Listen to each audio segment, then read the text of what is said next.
Coffee with a Codex. My name is Dot Porter, and I am a curator in the Kislak Center for Special Collections, Rare Books, and Manuscripts in the University of Pennsylvania Libraries.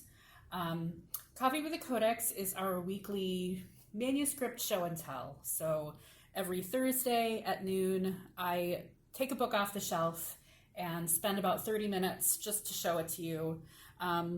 These are not necessarily manuscripts that I am an expert on, so I can't answer all questions, but if you have questions as we go, please put them in the chat. I will answer as I can. My colleague Amy Hutchins is here. She is our manuscripts cataloger, and she is also very knowledgeable, and so together we will do what we can to answer any questions you have. Mostly this is just a chance for us to take a look at some cool books, right? That's why we're here. And today's book is pretty cool in a lot of ways. So the shelf mark of the book is LJS 234, and I think that's Amy dropping the links in the chat. So the very first link there is a link to the record, and there's also a link there to a digital facsimile. So if you want to take a look at the high-res images as we go, we can do that. But I want to kind of start by looking at the outside of it. So this book was written in the 14th century, and I'll say more about the date in a second, but it was written sometime in the 14th century. It is a copy of Albertus Magnus's commentary on Aristotle. And one of the interesting things is just the text itself. So Albertus Magnus, more than anyone in the Middle Ages. So he lived and flourished in sort of the mid 13th century, about 100 years before this copy was made, or more than 100 years before that. And more than anyone, Albertus Magnus brought Aristotle into Christian theology. So if you've ever asked yourself, why did theologians care so much, medieval theologians care so much about Aristotle? Well, it was because of Albertus Magnus. And Aristotle's Physics was one of the books that he wrote a commentary on. But from reading around it, it sounds like it wasn't just a commentary. He actually expanded on Aristotle's ideas and also changed them when it suited him, which is a very sort of medieval kind of thing to do. So responding and adding to it and changing it to bring it in line with his theological thought. So that's the text, and maybe we can say more when we look in. The binding is a 14th century binding. I don't think it's the original binding, and we'll look at why I don't think that momentarily. But it is very early. So if it's not the original binding, it was made.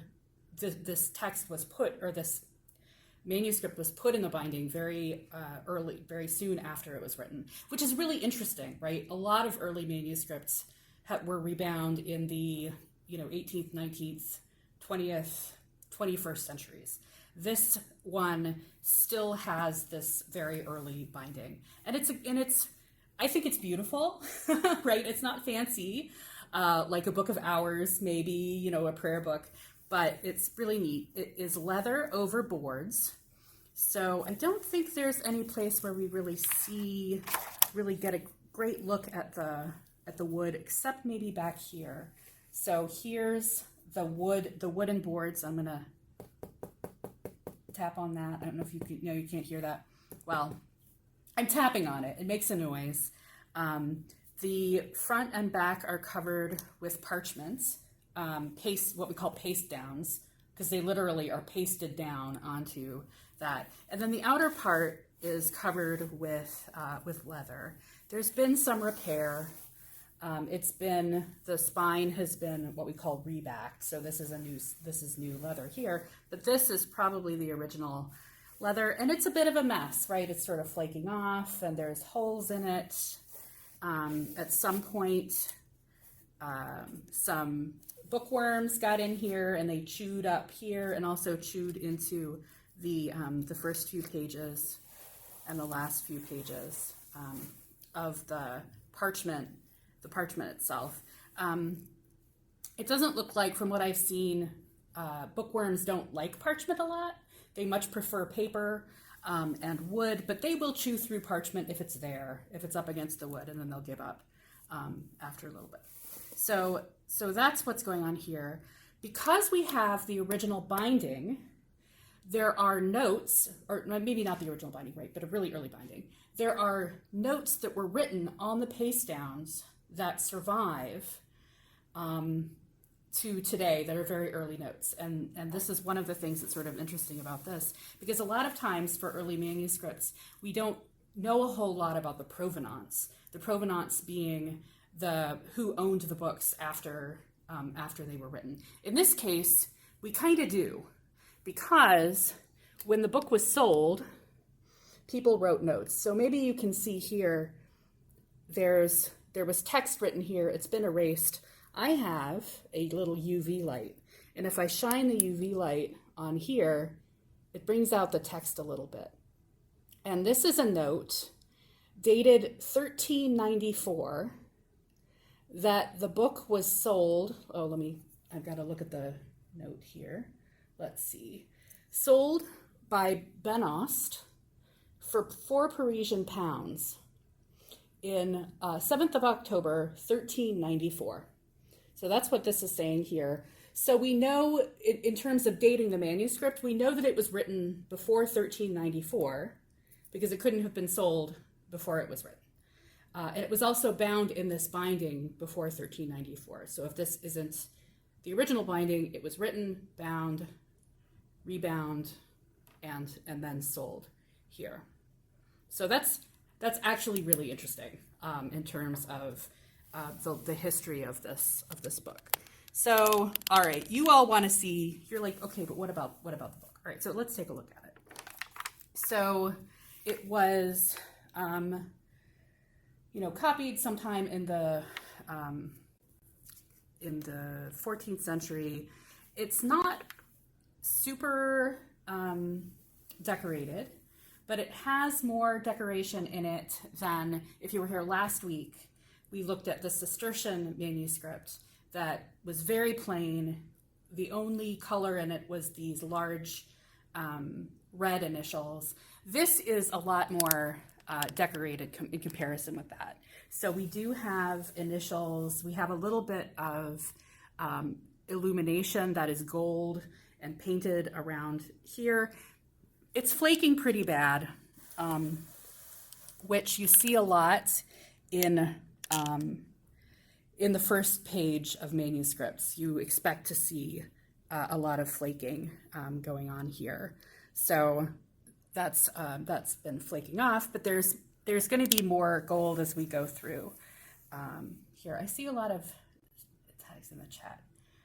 Oh, okay. Right. Don't wear gloves. Thank you, Amy.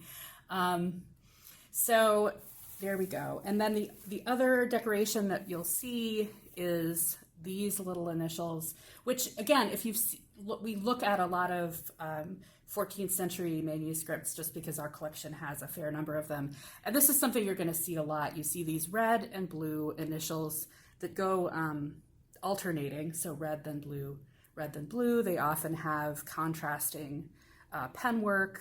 There's a little bit of rubricated, when we're starting new paragraphs, you get rubrication, which is like red text. You see it up here too. And then paragraph markings in alternating red and blue. Let me zoom in a little bit so you can see that better. Alternating red and blue paragraph markings. So instead of actually like hitting return and starting on a new line, they literally put in these paragraph marks, because then you're using up all the space. And parchment was expensive, and so you want to take up as much of the space with your text as you can.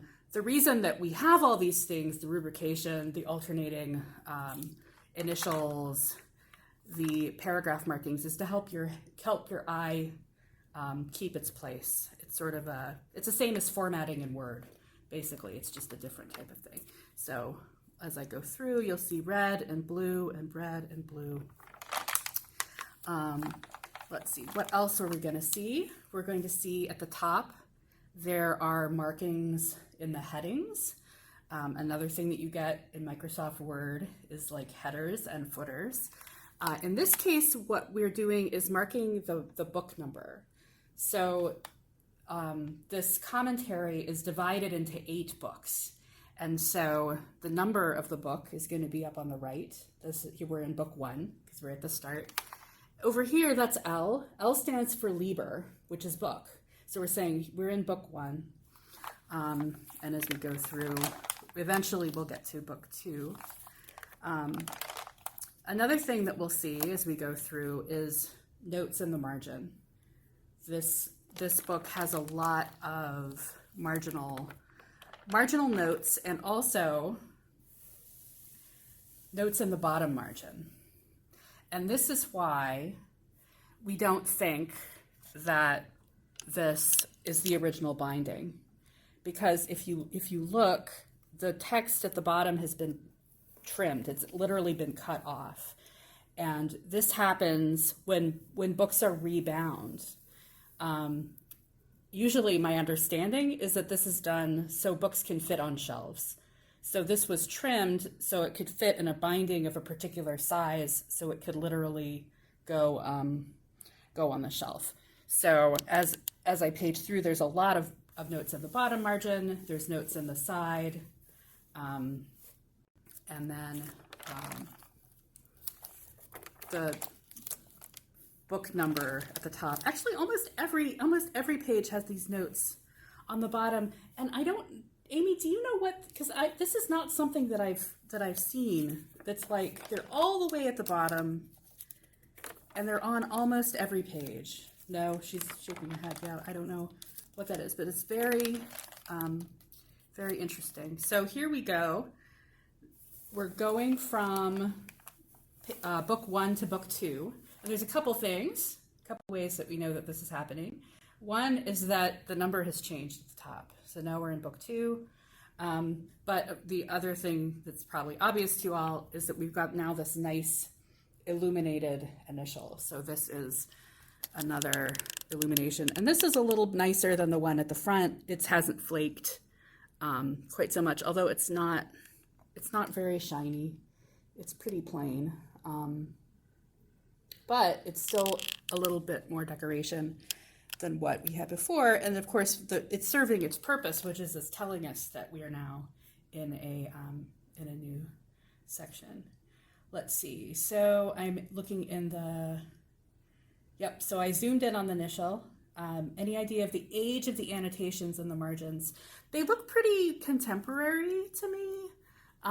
Not a lot later. Sometimes you'll find notes that are clearly much later, like hundreds of years later. And these don't look that much, not that I'm a paleographer. I don't know if Amy can see them better. And there's nothing in the record about them, which is the other place that I would look to see. So I don't know what the notes are or what they're doing. In the bit of reading that I did about the text itself, Albertus Magnus didn't actually write these commentaries on Aristotle as teaching texts, but they could have been used that way. So it's possible that this was a book that was read by students. I'm kind of guessing Dominican. Albertus Magnus himself was a Dominican. He was writing for other Dominican monks. And so it's possible, or monks, I should say monks in the Dominican order, so it's possible that was the context. They could be noting sources if he's quoting other, church fathers or something. I honestly don't know. It would take somebody with more knowledge than I have to sort of come through and do that work. And as far as I know, this book hasn't been, so I'm looking at the citations. Our colleague Nick Herman, it looks like he wrote about it in a book he did a couple of years ago, and it's been listed in a couple of catalogs. But I'm not like nobody's written the book on this manuscript yet. Actually, another interesting thing about this, and another reason someone might want to look at this, is that out of all of Albertus Magnus's commentaries on Aristotle, the physics is the one that survives in the fewest number of manuscripts. So apparently there's no copy of this text in the British Library or in the Bodleian. The De Ricci census, which was a census of medieval and Renaissance manuscripts in the United States and Canada, which was, I'm not sure when that was done, in the 60s maybe, this was the only manuscript copy listed there. So it's not a very common, I'm guessing that they're all in France. I don't know. If they're not at the BL or in the Bodleian or in the United States, kind of guessing that they're in France.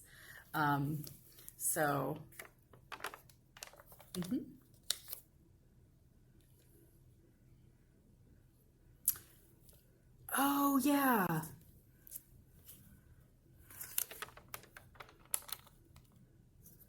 All right. Let's go back to 14. That's right. That's something that happens a lot. 14 verso. Oh, up here. Let's see.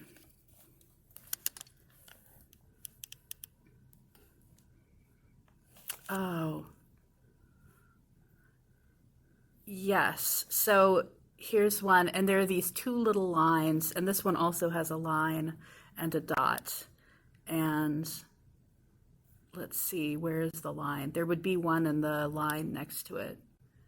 And I'm actually at a really bad angle to see it, but there should be one in there, right? And so this is saying that this word was left out, and this one was left out. And then there's, I guess these are sort of later, some kind of later note. I don't know what that. Yeah, this is really, I mean, you can see my fingers here. This is really small writing. It's very small. Oh, Annie, I can't hear you. Are you? No, that's okay.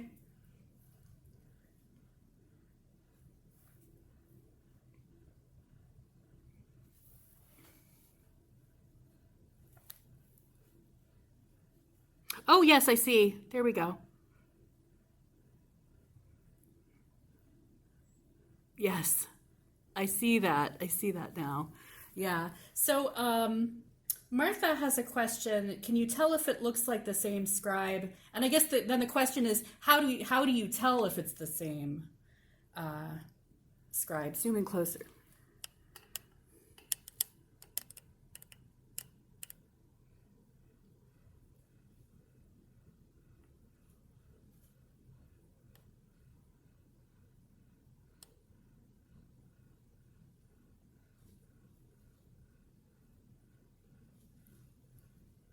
Mm-hmm.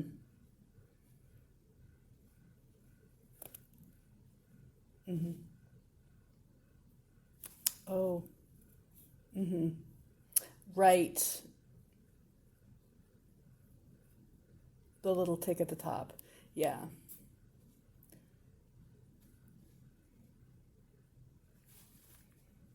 Right. It's sort of double, like doing a double check, maybe, of the text. There we go.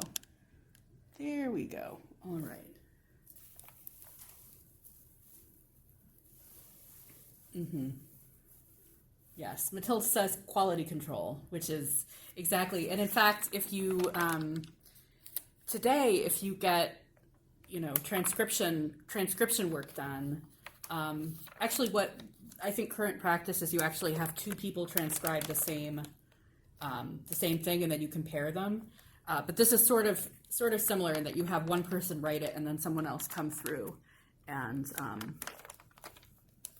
make changes, which is a good way to do it. So, are these corrections in the same hand as the inscription on the inside cover? I think it would be hard to tell because the inscription is so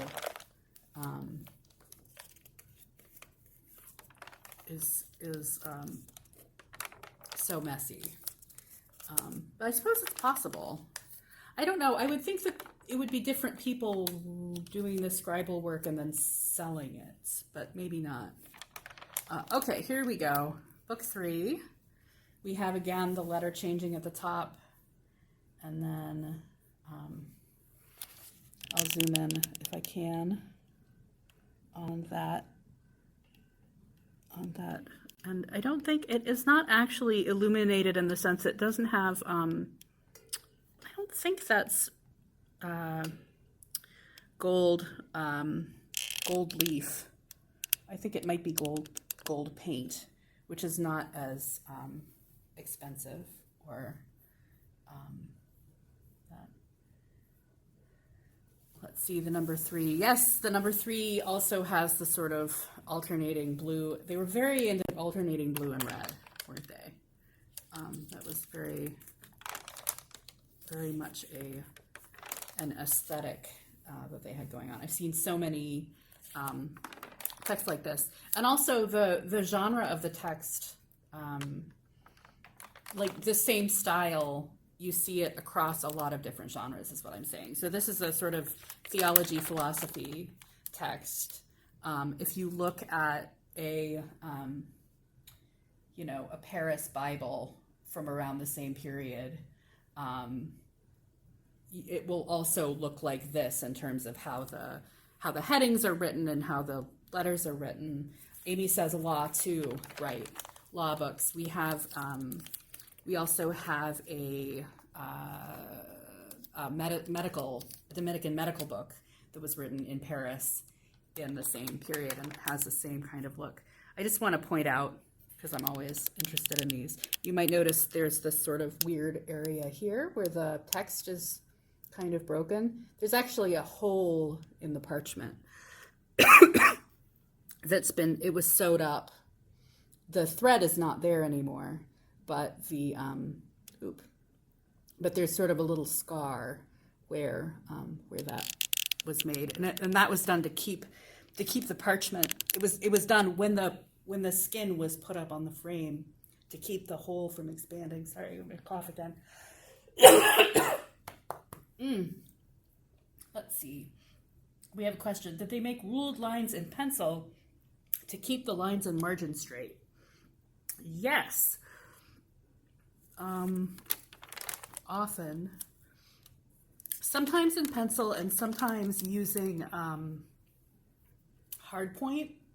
So there's not actually a colored line, but there would be an indentation so the scribe could write straight. And sometimes they also did it in ink.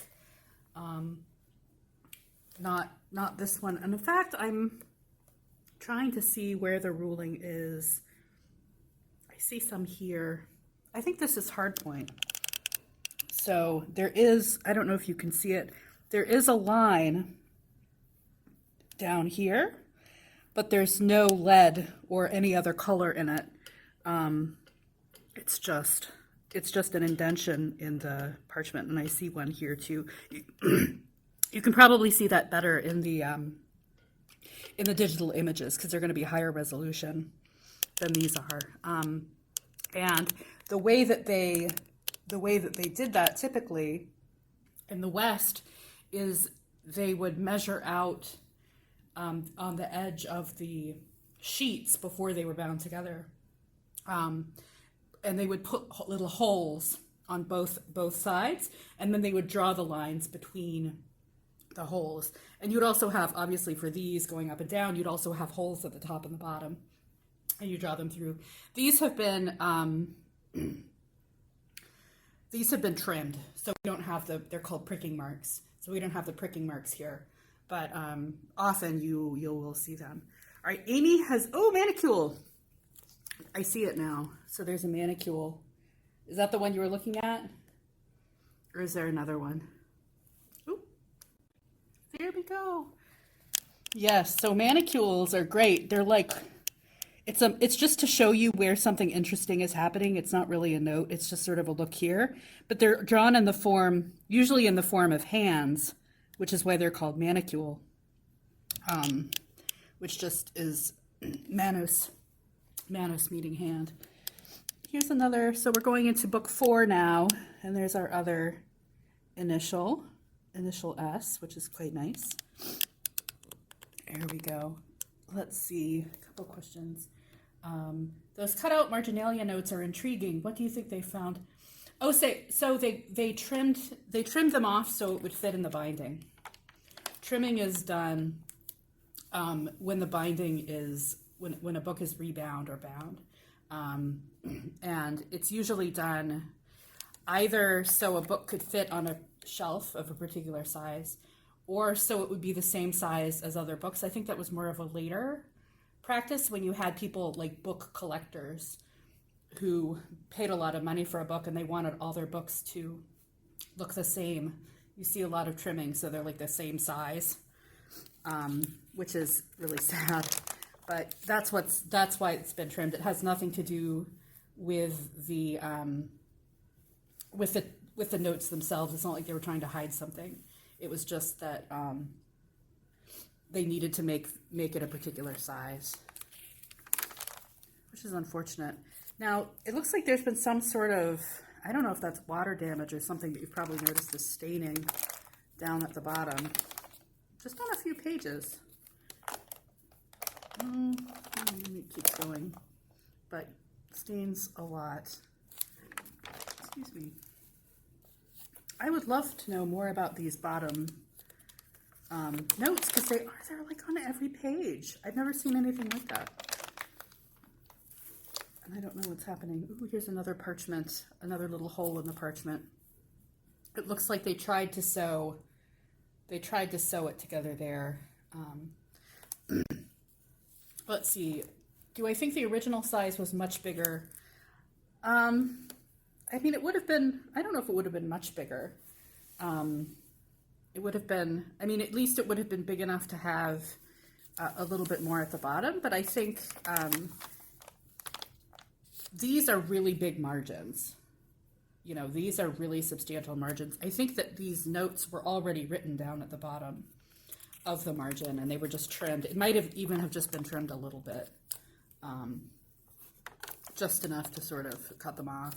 And also, clearly, they didn't care enough about those notes to save them, because if they had been really important, they wouldn't, you know, maybe they would have found another way to avoid trimming them.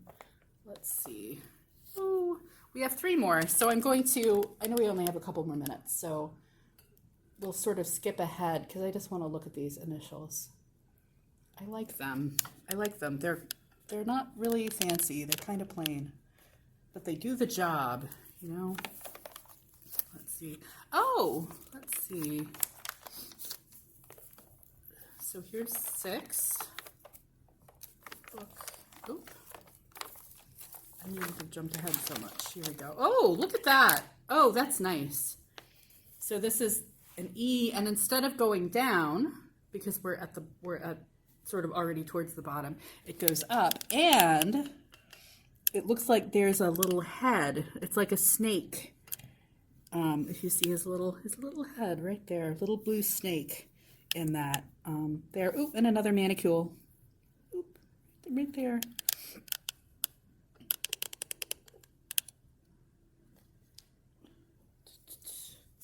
All right, 6, 7. I'm sorry if you can't hear the parchment, because the parchment is really, it's very crunchy today. I like being able to hear it. Oh, here's another E. Oh, this is another. It looks like there are two little snakes, and it looks like they're trying to actually put their little mouths around that letter. So we are attempting to eat the E. I don't think it's being very successful, but I like that they're trying. Let's see. And then we've got one more for book 8. And then we'll go. So we have another, I think this is supposed to be an I, but it's just in the form of a little maybe dragony guy with something coming out of his mouth this time. So there we go. A little bit of whimsy in a pretty serious, you know, theological text, but scribes had senses of humor. They really did, and they often, it looks like they had a lot of fun while they were doing their work. So it is 12:31, so I will let you all go. But thank you for coming, and I hope that you'll come again in the future. You can use the same link and password for future events. I hope you have a great week, and I will see you all later.